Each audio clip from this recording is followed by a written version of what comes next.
چینی اور مرچوں سے نظر اتارنا. کیا چینی یا مرچوں سے نظر اتارنا جائز ہے؟ بنت عارف واہ کینٹ سے. جائز ناجائز تو کی بات نہیں ہے، عبث ہے، لغو ہے، فضول ترین کام ہے اور اللہ پہ توکل کے خلاف بہرحال ہے، کیونکہ اس کا کوئی نہ قرآن و سنت سے ثبوت ملتا ہے اور کوئی دلیل نہیں ہے اس کے. دیکھیں دلائل یا تو قرآن و سنت سے ہوتے ہیں یا عقل سے ہوتے ہیں، نہ عقلی کوئی دلیل ہے نہ قرآن و سنت کی کوئی دلیل ہے. تو بعض لوگ کہتے ہیں کہ یہ تجربے سے ثابت ہے کہ بچہ رو رہا ہوتا ہے، مرچیں جلاتے ہیں تو بچہ چپ ہو جاتا ہے، اس کا مطلب نظر لگی تھی اور ٹھیک ہو گیا. تو خوب سمجھ لیں، عبداللہ بن مسعود رضی اللہ تعالیٰ عنہ سے ایک روایت ہے جس کا مفہوم یہ ہے کہ شیطان کیا کرتا ہے کہ بچوں کو نا چٹکی مارتا ہے، رلاتا ہے. پھر اس کی اماں کیا کرتی ہے، وہ اس طرح کے ٹوٹکے کرتی ہے تو شیطان چٹکی مارنا چھوڑ دیتا ہے. تو ماں سمجھتی ہے میرے ٹوٹکے سے ایسا ہوا ہے، تو ماں کا اس ٹوٹکے پہ اور زیادہ یقین آ جاتا ہے، حالانکہ وہ ٹوٹکے کی وجہ سے نہیں ہوا ہوتا، وہ اس لیے ہوا ہوتا ہے کہ شیطان جب آپ ٹوٹکا کرتے ہیں بچے کو تنگ کرنا چھوڑ دیتا ہے تاکہ آپ کا ٹوٹکے پہ یقین آئے. تو بار بار شیطان کرے گا، بار بار آپ ساری زندگی مرچیں ہی جلاتے رہو گے بیٹھ کے.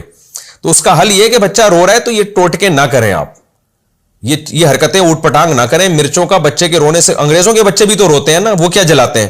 عربوں سعودی عرب میں بھی تو بچے روتے ہیں، وہ کیا جلاتے ہیں؟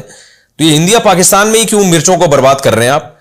تو یہ فضول حرکت ہے، چھوڑ دیں اس کو. میرے اللہ کا شکر ہے، اللہ کی دین ہے، میں تکبر میں نہیں کہہ رہا اور کوئی شو مارنے کے لیے نہیں کہہ رہا، اللہ نظر بد سے بچائے. میرے 15 بچے الحمدللہ، آج تک ہم نے نہیں کسی بچے پہ مرچیں جلائیں. ہمارے بچے بھی اللہ کے فضل سے بڑے ہو گئے، تو کچھ چھوٹے ہیں کچھ بیچ میں ہیں، کوئی بڑے ہونے کی کوشش میں لگے ہوئے ہیں. تو ہر طرح کے بچے الحمدللہ ہیں. تو ہم تو نہیں حرکتیں فضول قسم کی، نہ ہم نے کبھی پی لیے کہ جھڑوایا، نہ کبھی جوتے دلوائے ان کے گردن میں. یہ اللہ نے ہمیں ان فضول چیزوں سے محفوظ رکھا ہوا ہے. کوئی بچہ بیمار ہو جائے اللہ سے دعا مانگتے ہیں، ڈاکٹر سے علاج کراتے ہیں، ڈاکٹر سے یا کبھی ہومیوپیتھک، کبھی حکیم، کبھی ایلوپیتھک ڈاکٹر، یہی چل رہا ہے اور اللہ کا فضل ہے جی. تو اس لیے جو ان ٹوٹکوں میں پڑے گا برباد ہو جائے گا. اور ہم نے دیکھا ہے ہمارے جو ریلیٹیو ٹوٹکوں میں لگے ہوئے ہیں وہ ٹوٹکے ہی ساری زندگی کرتے رہتے ہیں. آج فلانے کی مرچیں جل رہی ہیں تو کل سلبٹے گھوم رہے ہیں، پرسوں فلانا عامل آیا ہوا ان کے گھر میں سونگ کے جا رہا ہے، پتہ نہیں گند کر کے جا رہا ہے وہ عامل ان کے گھروں میں، اور آج فلانے نے کہہ دیا ان کے گھر میں یہ ہوا ہے، آج فلانے نے کہہ دیا. ساری زندگی عذابوں میں ہی گزرتی ہے ان کی.